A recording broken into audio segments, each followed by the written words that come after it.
being willing to be open to change and to know that I'm kind of a planner, and things have happened in the last year or two of my life that has completely disrupted what I thought the plan was. And just being willing to go, you know what? Focus on every day. Don't live in the future. Don't live in the past. Live in the moments. Have you ever heard the phrase becoming the best version of yourself? Yeah, me too. But what does that even mean? And how do we become that person? I'm here to help you navigate through those questions and come up with actionable steps in order for you to live your best life. We've got to discover what we want. We've got to figure out a plan on how to get there, and then we have to go. We can't just sit and wait any longer. Life won't wait on us. So come join me on this constant journey to become the best version of yourself and to find your best you. I'll see you on the other side. All right, what's up, everybody? Welcome back to the Best You podcast. I got the incredible Dr. Leslie Shew with me today. Thank you so much for coming. I'm super pumped about the conversation. So yeah, I met Dr. Leslie, or I don't even know if we actually formally met, but I came to an event that you spoke at EIO in the Hive here in Nashville, and basically it actually popped up on my news feed on Facebook and saw all of your areas of focus and everything, you know, on intestinal health, adrenal fatigue, stress management, brain health and anxiety. I'm always interested in learning about all that kind of stuff because, I mean, all those things are super important in order to become the best version of yourself and the healthiest version of yourself. Yeah. And so I'm always trying to surround myself with people who know a little bit more about me in those areas. So I'm pumped to be able to learn even more than I did from the event that I came to and be able to spread that with everybody else. So Thanks so much for coming. Yeah, thank you. So basically the way I want to start is the way you kind of started off the event is you told your story, because your story is basically kind of why you do what you do, if I'm not mistaken. So what I want you to start with is kind of take me back to your 16-year-old self, I think maybe your teenage self, back when you were having kind of some issues and what was happening, and let's kind of go from there. Yeah, well, the short version, 16 years old, I had my first panic attack. And back then, this was a long time ago. So back then, you know, people weren't really talking about anxiety. I didn't know what that was, or panic disorder. And so I wasn't sure what was happening, but it was terrifying. And I kept it to myself for a long time. It got worse and worse. And that led into other issues, a lot of intestinal issues. I was really, by the time I was in my 20s, I was a complete train wreck. I mean, I was on about 7 or 8 different medications. I was going from doctor to doctor. You know, I was trying everything, and my body just was not working. My intestinal tract wasn't working. I was having chronic pain, chronic headaches, still having a lot of anxiety. And, you know, I just thought, gosh, this is crazy. This is not, I was like 24, 25 years old. This is not the way I want to live the rest of my life. And, you know, as time went on, I just kept going to specialists, and they would send me to someone else and get more tests. And no one really knew what was wrong with me. They would just, you know, come back and say, your blood work's perfect. There's nothing wrong. Maybe you need an antidepressant, which I was already on. So that's not going to help. No. And, so I grew up in a physician's family in the South, and with traditional Southern food, and back in, you know, 60s and 70s. And I had Pop-Tarts for breakfast and chocolate milk and Diet Dr. Pepper. You know, just I lived on quite the breakfast. You know, fast food. Right. I mean, that was what I knew, right? And so I had no really knowledge of nutrition and health and wellness, and didn't know anything about the natural healing world. And I had never even been to a yoga class. I mean, I just was completely clueless. And so, long story short, I found my way into an acupuncturist's office, I guess around 30, 31. And he just opened a door to a world I knew nothing about. And I remember the first thing he said to me was, gosh, you have no chi. And, you know, which I didn't know what chi was. Right. What's that mean? Like, you have no energy. You're completely depleted. And he talked to me about what I did for a living. At the time, I was working with at-risk high school kids. And it was very stressful. And I was waiting tables and going to school. And, you know, so he just kind of started educating me on what this stress was doing to my body and what the foods were doing to my body. And so, over the course of many years, I just transitioned into a healthier lifestyle and started changing what I was putting into my mind and into my mouth. And my body began to heal itself. Yeah. And it was amazing. And so I've not had anxiety attacks or chronic headaches or any of those things for many, many years. I have no prescription drugs. Yeah. I'm 51 years young, and that's not the norm, right? No prescription drugs compared to when you were early 20s, you had 6 or 7. Yeah, so I feel better now in my 50s than I did in my 20s. That's crazy. Well, first off, if you're listening and you have a lot of prescription drugs, there's hope. There's a way out. First off. But second, like I said, you were on 6 or 7 prescription medications when you were 20 years old or so. Yeah. What's that like? That's got to just feel completely like debilitating and defeating. I felt hopeless, really. I mean, that I remember like it was yesterday, the last doctor I went to before I went to the acupuncturist, and I walked in and they had run a bunch of tests and they just said, we can't find anything wrong with you. So here's another prescription. I remember getting to the car and I just fell apart. And I thought, I can't believe this is normal. Like, this cannot be right. And I don't want another drug. Nothing's working. And I felt completely hopeless. And, when I started into the natural world and acupuncture, and then I found a holistic practitioner that helped me as well. And then I started school right away. I love to learn. I love going to school. And I immediately got into school for, to teach me nutrition, herbology, and all these things, mainly just so I could learn it for myself. Yep. And then over time, I fell in love with it. And as my body began to heal, I got really excited. And I thought, gosh, I would love to be able to teach people this and help people so that they don't have to suffer for 30 years like I did. That they know there is a different option out there. Right. So when you were back taking so many different medications, what were the steps that you were trying to take to, make yourself feel better? Was it just trying a lot of different eating, trying different fitness kind of things? Or what were you doing besides trying to take like different medications or going to see different doctors? I have always been into fitness. Okay. So I was working out. I thought I was trying to eat healthy here and there. Right. I didn't really know what that meant. Eating it, well, it's changed even in the last 20 years for everybody what that actually means. Exactly. But honestly, I did the therapy route, and which was very beneficial. I learned a lot about myself. In fact, in one of the therapy weekends that I did, that was when I kind of discovered that connection between your emotions and your body, because I had let go of some anger and things, and I had an intestinal experience. So I'm like, oh my gosh, this is amazing. This must be connected. And it really was just trial and error.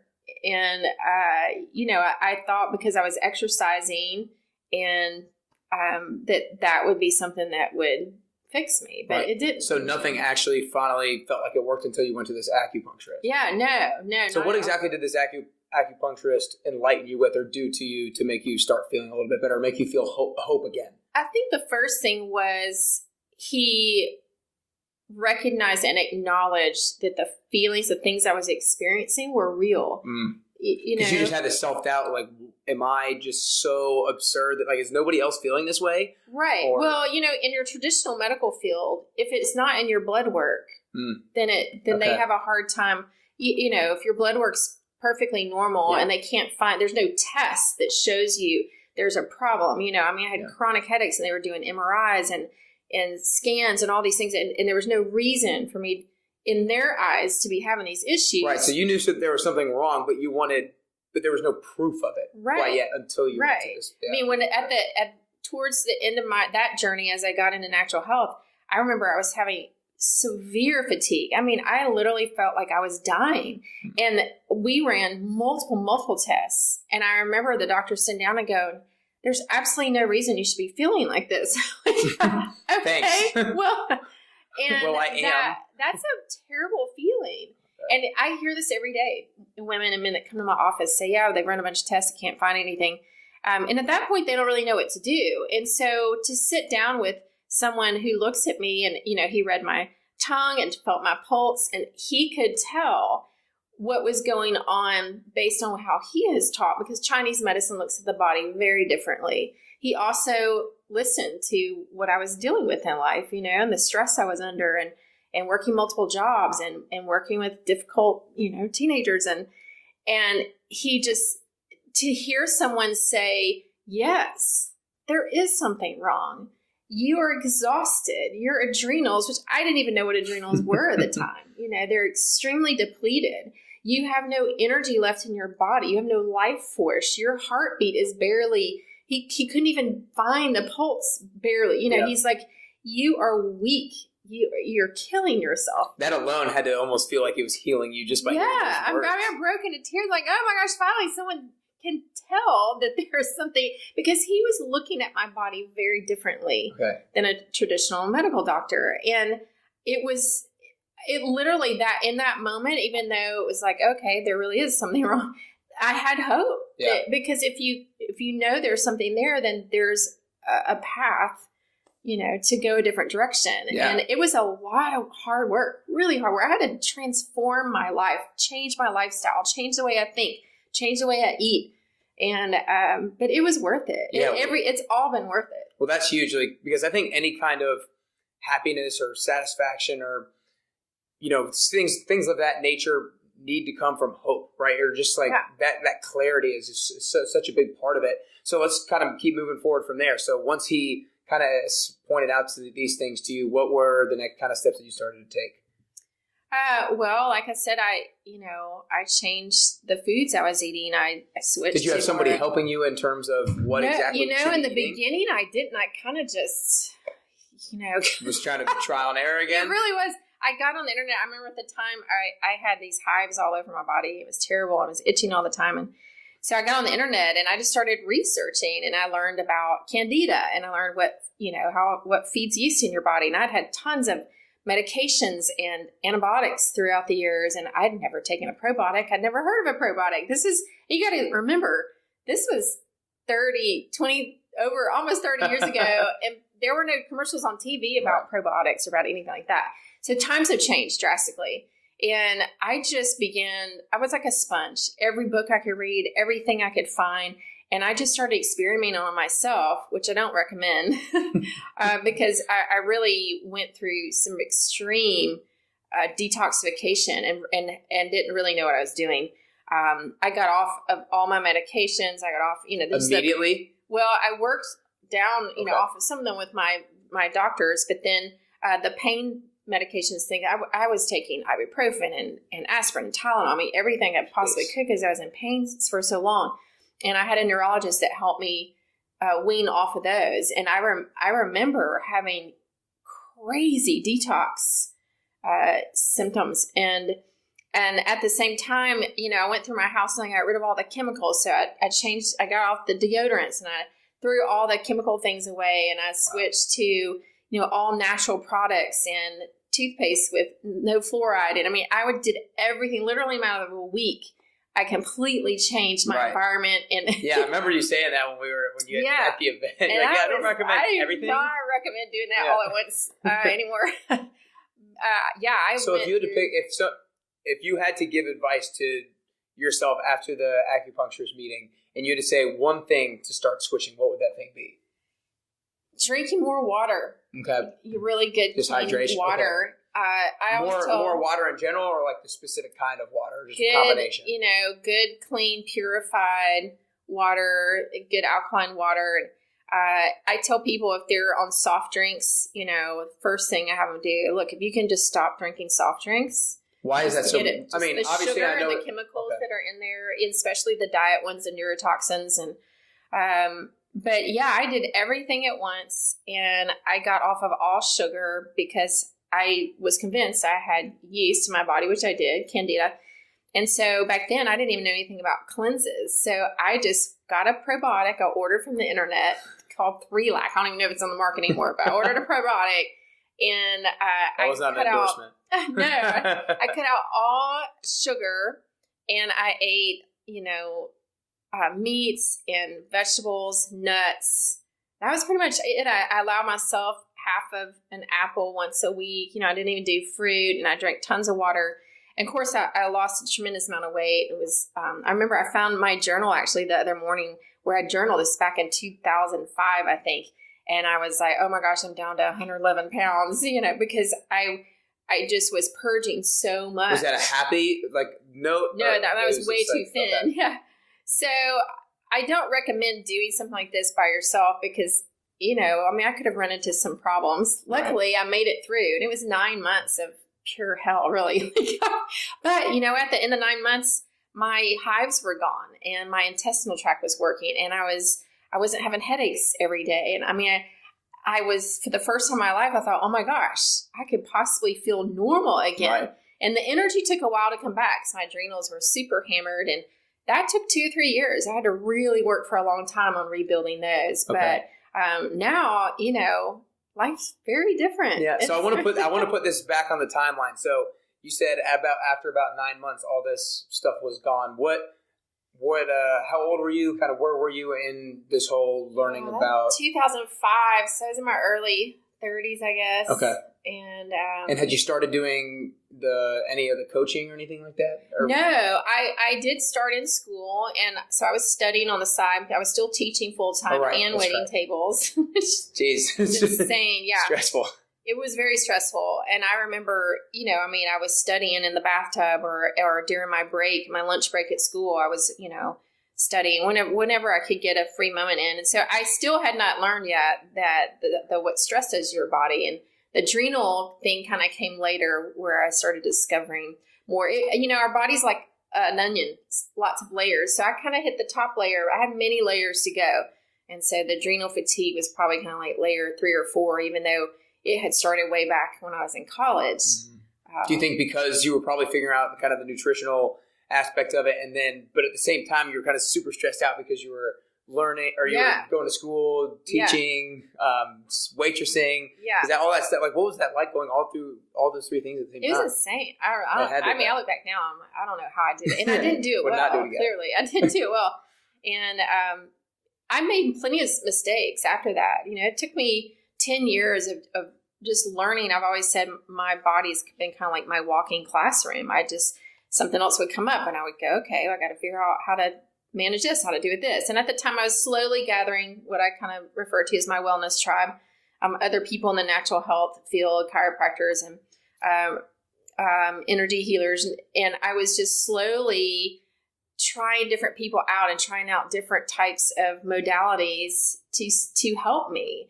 And I did develop a tribe of people that I still use today. Yeah. For, even knowing what I know, I still need other people in my life to help keep me well. Yeah, everybody does, no matter how well you think you get to a certain extent. I feel like if you ever go into some kind of sort of isolation, you could very easily kind of fall back into a negative state. So I want to kind of get a little bit more into the stress management, brain health and anxiety part of it, because like you said, that plays a big role. So tell me about kind of how you started to work through the kind of all the stress and the negative thoughts that you had in your own head and kind of how you started to work through that and what worked for you. Well, as I realized later that I was suffering from adrenal fatigue, I began to look at my life and think, okay, obviously what I'm doing is not working. Mm-hmm. And I remember my acupuncturist and I had another friend who was an energy healer, and both of them had told me, your time teaching high school is over. You need to walk away. And of course, I wasn't raised in a world of entrepreneurship. So to me, I was thinking, what in the world am I going to do? I went to college, I got a degree, and this is what I do. I teach school. Right. It was extremely, extremely stressful. I was working with at-risk kids and kids with disabilities, and it was just a very, very high-stress job. And I was taking all of my kids' problems home with me, and it just wasn't working with my body very well anymore. And I remember thinking, I can't imagine what else I would be doing.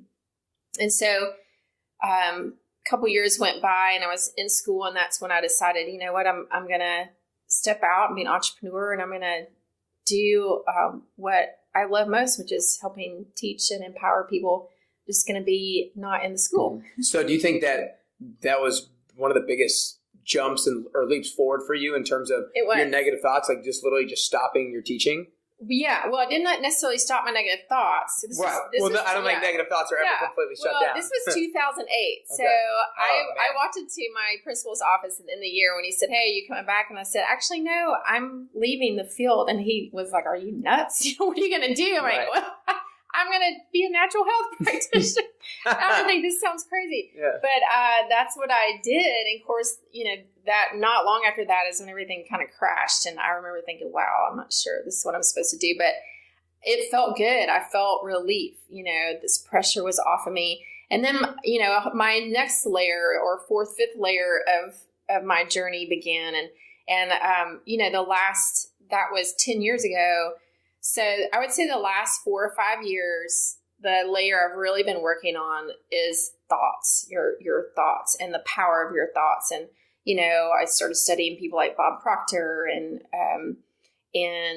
Dr. Joe Dispenza and meditation and those types of things, because I work so much with people who are struggling with anxiety, and you can make lifestyle changes and you can make food changes. But if you don't change what you're thinking about, if you are aware of what's happening in your subconscious mind, you're going to continue to recreate, those stressful situations, and your subconscious mind doesn't know the difference between real and imagined. So if you're having really stressful thoughts, then your subconscious mind thinks that you're living in a lot of stress. Yeah. So that has been my journey recently. And that has probably, for me, it was easy to let go of certain foods, mainly because I was in so much pain. I was willing to do anything. People say, "How'd you give up this?" or "How'd you give up that?" I'm like, "Are you kidding me? I feel so much better. I don't even want to go back to that. I don't even think about Taco Bell. It just sounds disgusting now. Why would I even have eaten fast food?" Right. But your thoughts, that's a whole nother journey. I mean, that has really... This part of my journey, I think, has been one of the hardest. Yeah, because Oh, I bet. Because thoughts are just such an abstract thing that it's so hard to think about and talk through. So one thing that I personally try to do is I feel like I'm a pretty positive guy and genuinely not fake positive or talk or whatever. And I think that positive self-talk is so important. Mm-hmm. But I think that no matter how positive of a person you are, you're always going to have negative thoughts creep in and negative self-talk creep in. So what I'm really interested about is, do you think that we should try to kind of minimize those things and kind of try to avoid them if they come up, or is it about recognizing them and trying to work through them? I think it's just about self-awareness, being aware of what you're thinking about, and on a subconscious level, because 95% of our thoughts, beliefs, are subconscious. So that means we're kind of an autopilot all the time. And so for me, it's about recognizing, based on my actions and my words that are coming out of my mouth, that really kind of reveals to me, and the things that are happening in my life, that kind of reveals to me what's going on in my subconscious mind, those thoughts that we don't know are there. And becoming aware of those, and then actively working at changing that, because those thoughts have been there for a long time. They're repetitive, and repetitive thinking is what creates those neural pathways in the brain, and it creates those habits. And so changing that is like taking your mind to the gym. I mean, you really have to work at it. You can't just go, "Oh, okay, I know that I have some negative thoughts. I need to change them, and I'll try to do better." No, I mean, this is hard work. Yes. This is not about just, okay, I'm not going to eat Little Debbie's anymore. I can just push them away. No, this is discipline, self-discipline, self-awareness, something you have to work on every single day. And it really is one of the hardest things I've ever done. Yeah. And has taken longer than the other parts of my journey. But I kind of do this through meditation. That's what I've chosen that has helped me. And it's a discipline. It's a practice. Mm-hmm. I think meditation is so popular nowadays, and I think there's so many different forms of it. I know a little bit about Dr. Joe Dispenza. I know you do his meditation. Yes. Is that correct? Yes, I do. Gotcha. So what does that look like a little bit for people who aren't familiar? Well, to explain his meditation would be difficult. I don't know that I could explain them. But what I learned from Dr. Joe Dispenza, what I liked about him the most at the beginning was that, he's a chiropractor originally, his field, and he had his own personal amazing experience.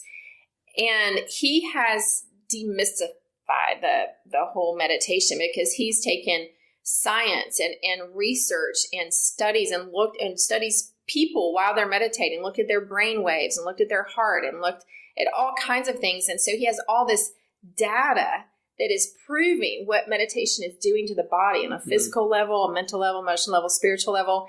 And, I'm a science geek. And to me, that made it very real. I mean, I knew meditation was good for you. And, it was just one of those things I fought for a long time. Yeah. Oh, I think I'm a little bit fighting it too, because I think a lot of people, I'm not sure what it is, why people fight it. I think it's because maybe a little bit, because it is kind of like mystified and people are like, what does that even mean? Like, it's just this abstract thing. I think part of it is most of us don't really want to be still and quiet. I agree. It feels so uncomfortable. It's not the norm anymore.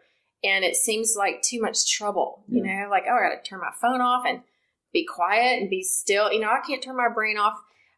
And I'm still working on turning my brain off. I mean, that's the whole reason for meditation, is to learn that. It doesn't happen instantaneously. And, I was meditating every single day, sometimes an hour, 2 hours a day, and still struggle through that crazy monkey brain. To this day, I'll have, some terrible meditation. Like, gosh, that was crazy. I didn't even, I was sitting thinking about all the stuff I had to do. It is a discipline. Right. But what it does is it helps that sympathetic nervous system. It helps calm down the brain and calm down the mind and the body, and it allows you to focus on what you want in your life. It allows you to create the new thoughts that you want to have and practice that. Practice thinking those, because we have to change that. Just like going to the gym, you have to work out to create new muscle memory. The same thing with the brain. And, it's a little bit harder because sometimes you can't visually see that it's changing. But as you do it longer and you really are focusing on creating the life that you want, you will slowly start to see things changing and visibly see your life changing and that level of stress changing. Yeah, I'm so glad that you talked about it in the sense that, it takes a while and you actually have to work on changing it. Yeah. It's such a process, because I think that is basically almost with everything in life. Everything is practice. And it's not just a lot of people, I feel like, who have a lot of negative self-talk, or always feeling down and kind of are maybe have a lot of anxiety or depressed, think that they can flip a switch and it's going to go away. Yeah. Or they're just like looking for a magic pill or a magic switch, not like a pill, but just in general. Yeah. But it takes work. You have to practice it. So what would you tell somebody? Let's go to specific towards meditation. Like you said, you fought it a little bit. I think I fight it a little bit because of the stillness thing. Probably is why I fight it, because I'm always trying to go. It's hard for me to stop and take 5 deep breaths and just kind of sit still. But I don't, not in like a persuasion kind of way, but more of like an encouragement kind of way. How would you talk to somebody who's kind of fighting meditation in terms of encouraging them for what it would do to benefit them? I would say just to be open to it at first. Okay. Be willing to surrender to that. I've fought it for a long time. I have a really good friend here. She teaches meditation. She told me for years, "Lindsay, you got to start meditating." And I was like, no, I'm not going to do it. Yeah. And I think that willingness to be open, that might be something that could work for you, and to be willing to commit to it, give it a year. Practice every single day. If that's just starting with 5 minutes, using your app on the phone, Calm or Headspace or whatever you want to use, 5 minutes, and then working up as you go along. Just be willing to stick with it. Yeah. So right now, is meditation basically the main thing that you go back to if you're currently stressed out or anything like that? What's your current practice of kind of getting away from anxiety? Well, I do still work out. Now, I have always been into major fitness, running and kickboxing, those kinds of things. And I had broke both my arms last year from a bike accident. And, I kind of went from working out 6 days a week to doing nothing, for about 3 months.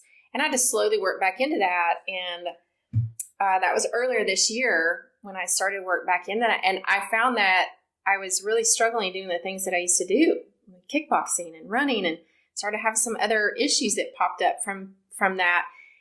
And so I didn't have that stress outlet. Yeah.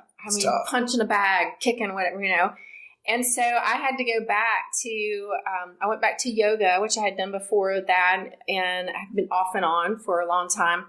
And to me, I was like, oh, it's slowing down. I really want to just be more, aggressive with my workouts. Right.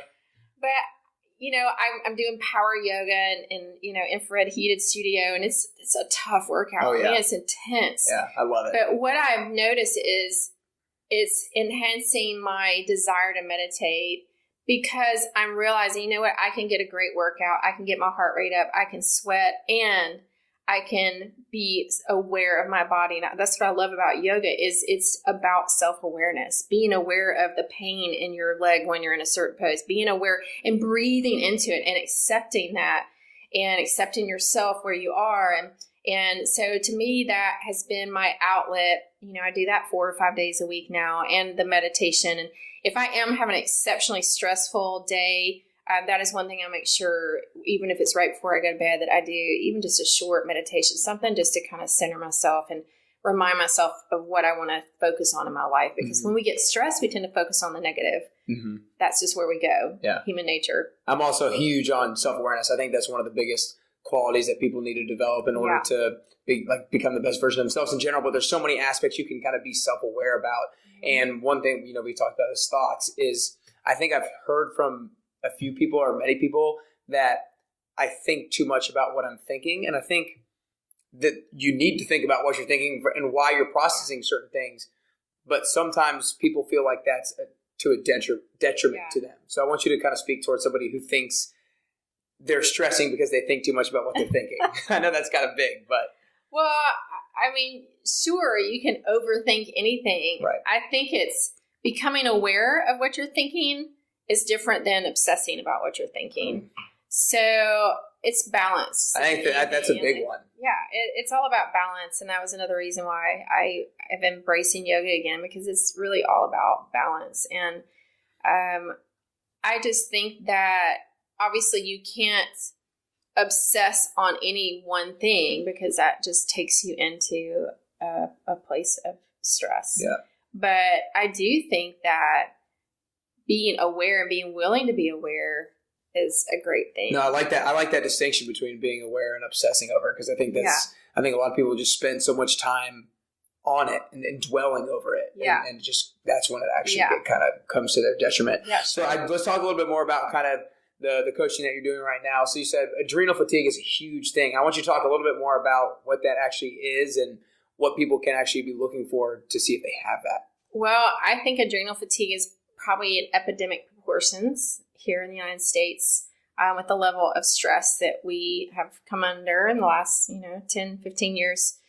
But adrenal fatigue, there can be different levels of it. And typically you start to notice things like hitting a wall late in the afternoon, so between 3 and 5, where you just feel like, oh my gosh, if I could just lay down and shut my eyes.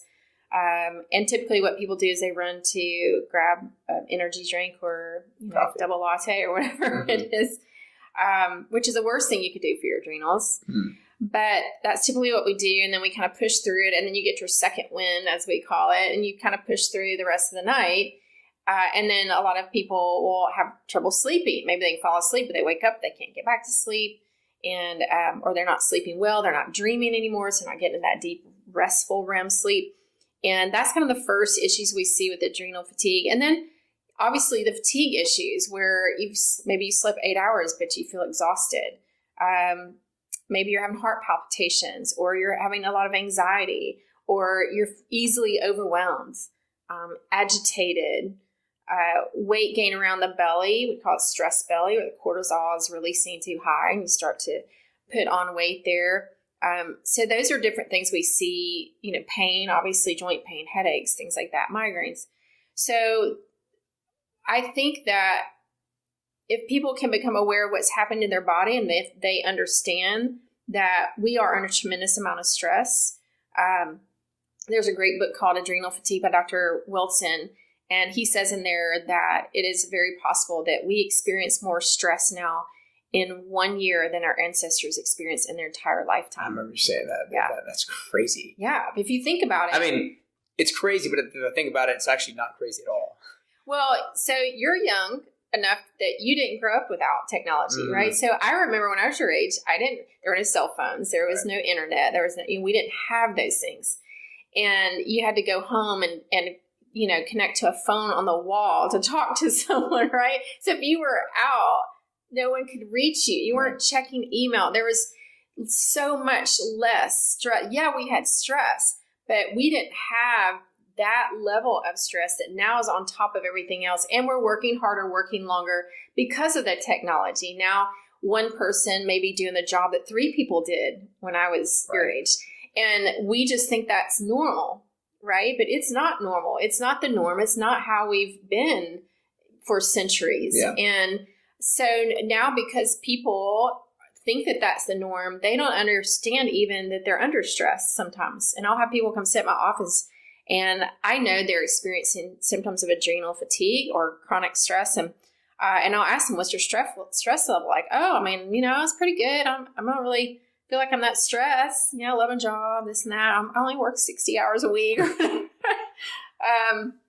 I have to help them understand that the symptoms they're experiencing in their body, that is where they're feeling the stress. Their body is yelling at them, saying, I am completely stressed out. But it doesn't feel that way to them because that's just normal life. Mm-hmm. And so the body's communicating the stress in a different way. Yeah, absolutely. With, IBS and headaches and anxiety and heart palpitations and fatigue. All these things are a result of most of the time of just chronic long-term stress. And you just keep doing that to your body, and you're going to create other disease down the road. So when people come to you and you point out to them that they are actually stressed out, but it's just communicated differently, do they believe you? What's the next? Sometimes. What's the next process or steps in terms of how you kind of either convince them that they actually are stressed and try to how to get out of it? Well, I usually start with the gut first, because we have to have a healthy microbiome. We have to start there. And most of the time they have digestive issues from one level to another. And so I start there. And I think once they realize, of course I start with nutrition, what they're putting in their mouth. And I talk to them about what they're putting in their mind. And we kind of go in steps, working those, peeling off the layers of the onion. Mm-hmm. And usually, the first thing when they leave off certain foods, or maybe they're doing an anti-inflammatory diet and they start to feel better, or their intestinal tract is working better, they kind of get curious. Or they think, oh my gosh, that's when this really works. Light pops on. This really works. Mm-hmm. And once you can gain, their confidence, then they're a little bit more willing to go down that road and work on deeper levels of the body. And everyone has their own journey. Mm-hmm. This is about their journey. I'm just there to kind of go, you know what? I can help you based on what I've learned personally and what I've learned professionally. And we can get through this a lot easier than the 20 years it took me to get through it. So go ahead. Yeah. So they're usually most of the time we're open, and sometimes they're not. Right. And sometimes I have to have that conversation. Say, you know what? Scale of 1 to 10, where are you? 1, you're here because someone made you come, or 10, you're ready to do whatever it takes. Mm-hmm. And if they're not at least a 7 or above, I tell them they're not ready. Right. No point in working on that yet. So in those coaching conversations, what kind of questions are you asking them in order to pick out kind of what might be their thing stressing them out in terms of food, the negative self-talk, or how do you identify what their trigger is, I guess, for their adrenal fatigue? Well, the first thing I do is just listen, because I think that's the sad part of the medical community, and it's not their fault. It's the way it's designed nowadays. They have literally 10 minutes with you, maybe 15 minutes. And I'm there for an hour or more. And I want to hear about what were they like? When's the last time they remember feeling good? And what happened since then that has changed that? What things in their life have happened? What events, and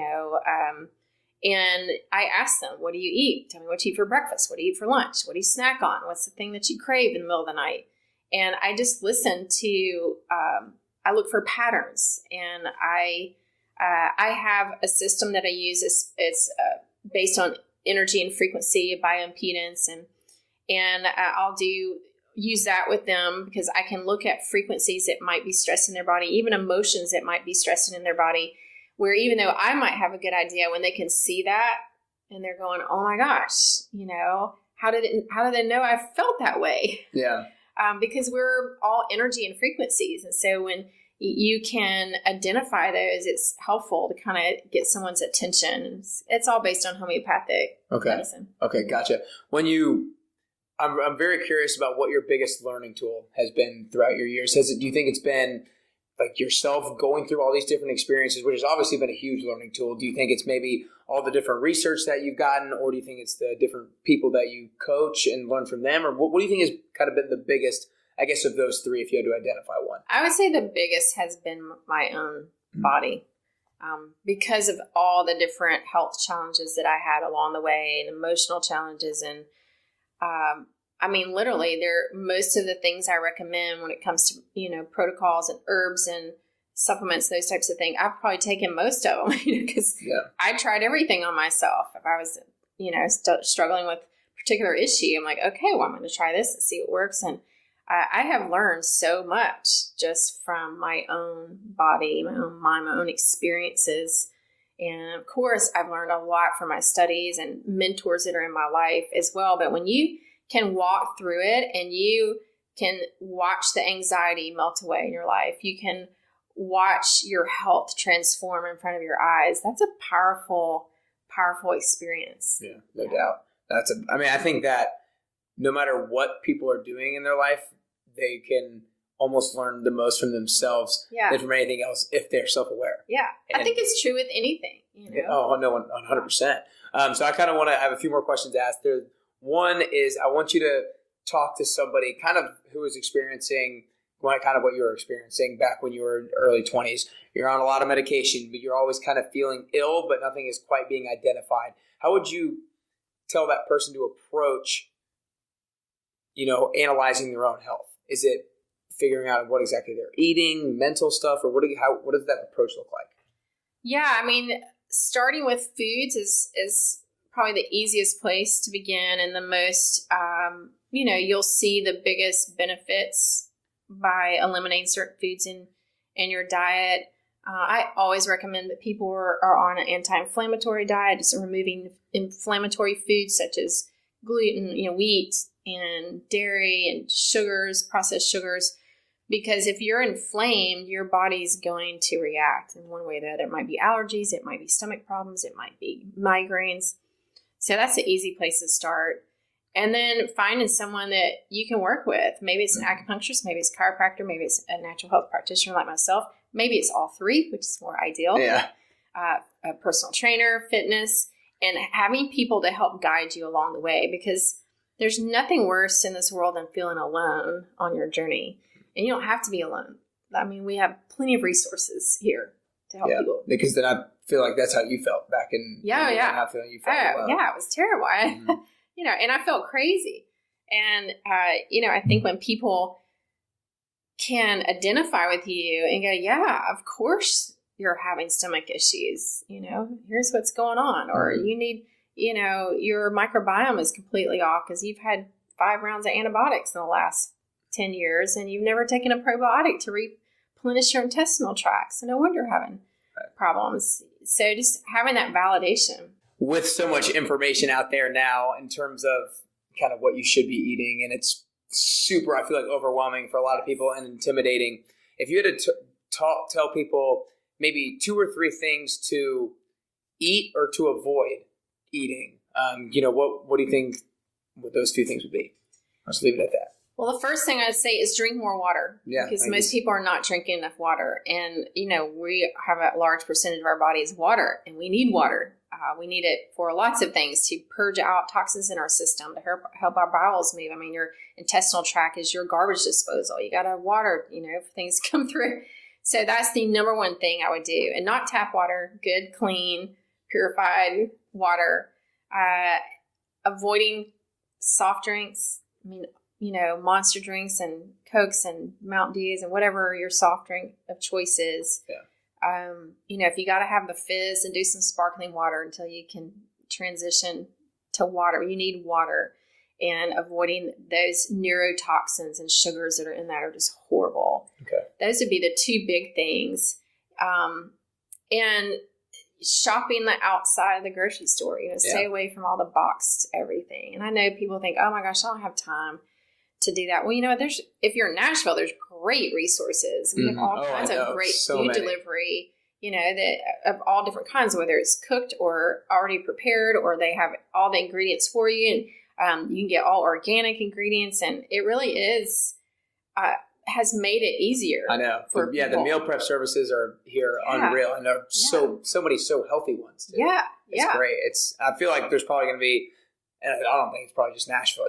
Every city is probably growing to their own unique things, and I'm sure everything's spreading like that, which is great. So I have two final questions that I want to ask. One is, you already said your age, so I'll pull that out. You said you're 51 years young, right? Yes. So you're in 10 years down the road, you're going to be 61. Can we not talk about that?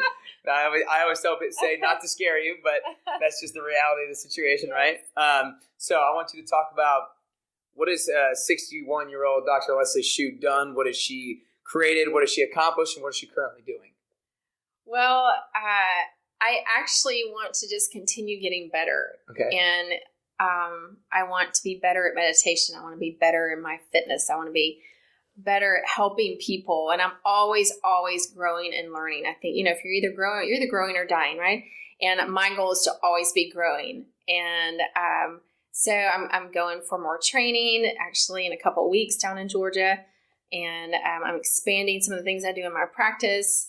I'm trying to do more public speaking and workshops because I love doing that. It's my favorite thing to do. Corporate lunch and learns, whatever it is, reaching more people. I'm kind of on a mission to help people understand the effects of stress and what it's doing to their body.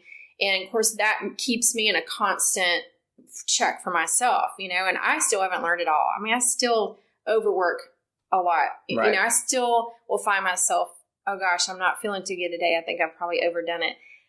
Even though I know that's what I teach, right? I still have to watch what I'm thinking about and struggle through that and force myself to meditate some days. I mean, I am constantly learning and growing just like everyone else, but I want to empower people around me and transform people around me and help them to do that for themselves. And I'm actually even signed up for a yoga certification I started in January. Awesome. Yeah, because part of it is every year I want to, I think it's Jared Hardy or somebody, I forgot who it is, that says you should take, or maybe it's Jen Rome, you should take 10% of your earnings to spend back on yourself, helping advance yourself and grow every year. And so this year I did advanced training with Dr. Joe Dispenza, meditation. So next year I'm like, you know what? I'm going to do my yoga certification.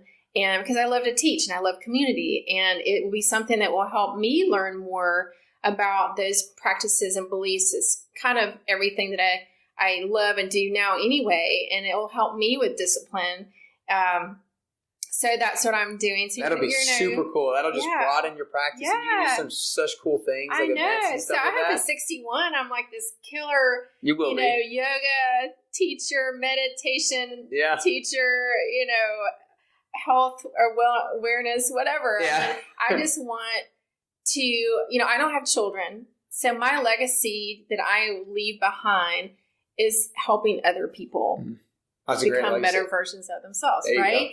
And so that is my goal. I want people to look back and go, gosh, look what she taught me, or look what I learned because I ran across her in my life. And so that's awesome. Super admirable. Great. It's a great mission. That's kind of my mission too, obviously, with the name podcast. So very cool. Well, before I ask the last question, first of all, I want to thank you and appreciate you coming in. And I think that being able to be so self-aware of your own experiences and being able to work through that process for as long as it was, and being able to come out on the other side. And like you said, obviously there's always things going on. You always still have negative self-talk, but you find better ways to combat it and work through that.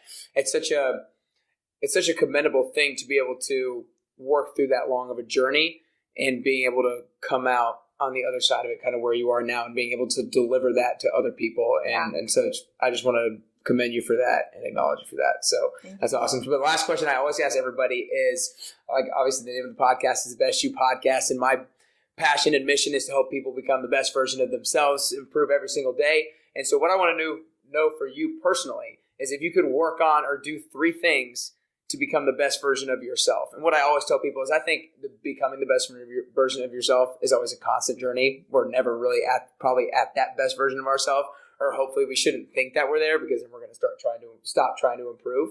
But if you could work on three things to become that best version of yourself, or closer to that best version, what would those three things be? I think the number one thing, Dr. Joe Dispenza teaches us to be aware of our programming and to let go of that, which is that subconscious mind. So continuing to be aware, self-aware on a daily basis of what I'm thinking and what I'm creating in my life and the foods I'm putting in my body. I mean, just that, putting myself first, and the day, so that, because if we don't take care of ourselves, we can't help other people.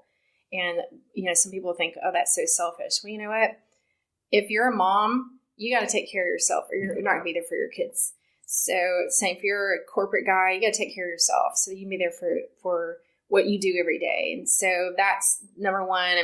And I'd say number two, just being willing to be open to change and to know that I'm kind of a planner, and things have happened in the last year or two of my life that has completely disrupted what I thought the plan was. And just being willing to go, you know what? Focus on every day. Don't live in the future. Don't live in the past. Live in the moments and do what you know is going to be helpful to you and the people around you in this moment. And the third would be just self-love and love for other people, embracing that, because there's so much turmoil in the world. There's so much hatred in the world, and focusing on love and light. And what does that mean to you?